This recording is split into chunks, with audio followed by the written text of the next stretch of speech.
हमेशा सोच समझकर काम करो। पंचतंत्र की कहानी।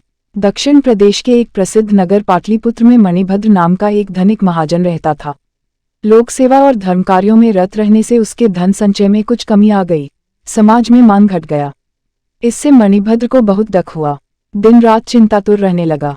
यह चिंता निष्कारण नहीं थी। धनहीन मनुष्य के गुणों का भी समाज में आदर नहीं होता। उसके शील कुल स्वभाव की श्रेष्ठता भी दरिद्रता में दब जाती है। बुद्धि, ज्ञान और प्रतिभा के सब गुण निर्धनता के तुषार में कुम्हला जाते हैं।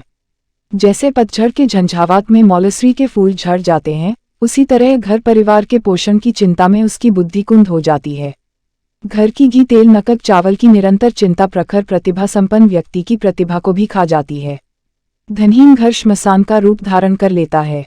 प्रियदर्शना पत्नी का सौंदर्य भी रुखा और निर्जीव प्रतीत होने लगता है। जलाशय में उठते बुलबुलों की तरह उनकी मानमर्यादा समाज में नष्ट हो जाती है।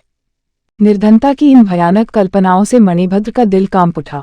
उसने सोचा, इस अपमानपूर्ण जीवन से मृत्यु अच्छी है। इन्हीं विचारों में डूबा हुआ था कि उसे नींद आ गई। नींद में उसने एक स्वप्न देखा। स्वप्न में पद्मनिधि ने एक भिक्षु की वेशभूषा में उसे दर्शन दिए और कहा कि वैराग्य छोड़ दे।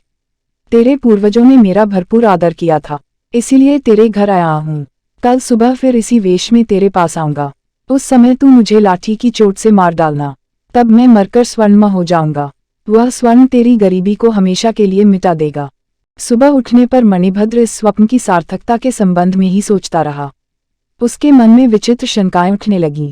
ना जाने यह स्वप्न सत्य था या असत्य, यह संभव है या असंभव। इन्हीं विचारों में उसका मन डावाडोल हो रहा था। हर समय धन की चिंता के कारण ही शायद उसे धन संचय का स्वप्न आया था। उसे किसी के मुख से सुनी हुई यह बात याद आ गई कि रोगग्रस्त, शोकातुर, चिंताशील और कामायित मनुष्य के स्वप्न निरर्थक होते हैं। उनकी सार्थकता के लिए आशावादी होना अपने को धोखा देना है। मणिभद्र यह सोच ही रहा था कि स्वप्न में देखे हुए भिक्षु के समान ही एक भिक्षु अचानक वहां आ गया। उसे देखकर मणिभद्र का चेहरा खिल गया। सपने की बात याद आ गई। उसने पास में पड़ी लाठी उठाई और भिक्षु के सिर पर मार दी।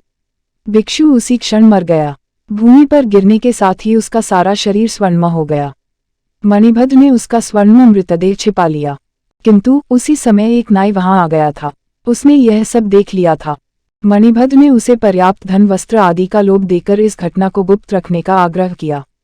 नाई ने वह बात किसी और से तो नहीं कही, किंतु धन कमाने की इस सरल रीति का स्वयं प्रयोग करने का निश्चय कर लिया। उसने सोचा, यदि एक भिक्षु लाठी से चोट खाकर स्वर्णमय हो सकता है तो दूसरा क्यों नहीं हो सकता। मन ही मन ठान ली कि वह भी कल सुबह कई भिक्षुओं को स्वर्णमय बनाकर एक ही दिन में मणिभद्र की तरह श्री संपन्न हो जाएगा। इसी आशा से वह रात भर सुबह होने की प्रतीक्षा करता रहा। एक पल भी नींद नहीं ली। सुबह उठकर वह भिक्षुओं की खोज में निकला। पास ही एक भिक्षुओं का मंदिर था। मंदिर की 3 परिक्रमाएं करने और अपनी मनोरथ सिद्धि के लिए भगवान बुद्ध से वरदान मांगने के बाद वह मंदिर के प्रधान भिक्षु के पास गया, उसके चरणों का स्पर्श किया और उचित वंदना के बाद यह विनम्र निवेदन किया कि आज की भिक्षा के लिए आप समस्त भिक्षुओं समेत मेरे द्वार पर पधारें। प्रधान भिक्षु ने नाई से कहा, तुम शायद हमारी भिक्षा के नियमों से परिचित नहीं हो। हम उन ब्राह्मणों के समान नहीं हैं जो भोजन का निमंत्रण पाकर गृहस्थों के घर जाते हैं। हम भिक्षु हैं जो यथेच्छा से घूमते घूमते किसी भी भक्त श्रावक के घर चले जाते हैं और वहां उतना ही भोजन करते हैं जितना प्राण धारण करने मात्र के लिए पर्याप्त हो। अतः हमें निमंत्रण न दो, अपने घर जाओ, हम किसी भी दिन तुम्हारे द्वार पर अचानक आ जाएंगे। नाई को प्रधान भिक्षु की बात से कुछ निराशा हुई, किंतु उसने नई युक्ति से काम लिया। वह बोला, मैं आपके नियमों से परिचित हूँ, किंतु मैं आपको भिक्षा के लिए नहीं बुला रहा। मेरा उद्देश्य तो आपको पुस्तक लेखन की सामग्री देना है। इस महान कार्य की सिद्धि आपके आए बिना नहीं होगी। प्रधान भिक्षु नाई की बात मान गया। नाई ने जल्दी से घर की राह ली। वहां जाकर उसने लाठियां तैयार कर ली और उन्हें दरवाजे के पास रख दिया। तैयारी पूरी हो जाने पर वह फिर भिक्षुओं के पास गया और उन्हें अपने घर की ओर ले चला।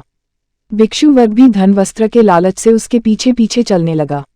भिक्षुओं के मन में भी तृष्णा का निवास रहता ही है। जगत के सब प्रलोभन छोड़ने के बाद भी तृष्णा संपूर्ण रूप से नष्ट नहीं होती। उनके देह के अंगों में जीर्णता आ जाती है, बाल रूखे हो जाते हैं, दांत टूटकर गिर जाते हैं, आंख कान बूढ़े हो जाते हैं। केवल मन की तृष्णा ही है जो अंतिम श्वास तक जवान रहती है। उनकी तृष्णा ने ही उन्हें ठग लिया। नाई ने उन्हें घर के अंदर ले जाकर लाठियों से मारना शुरू कर दिया। उनमें से कुछ तो वहीं धराशायी हो गए और कुछ का सिर फूट गया। उनका कोलाहल सुनकर लोग एकत्र हो गए। नगर के द्वारपाल भी वहां आ पहुंचे। वहां आकर उन्होंने देखा कि अनेक भिक्षुओं का मृतदेह पड़ा है और अनेक भिक्षु आहत होकर प्राण रक्षा के लिए इधर उधर दौड़ रहे हैं।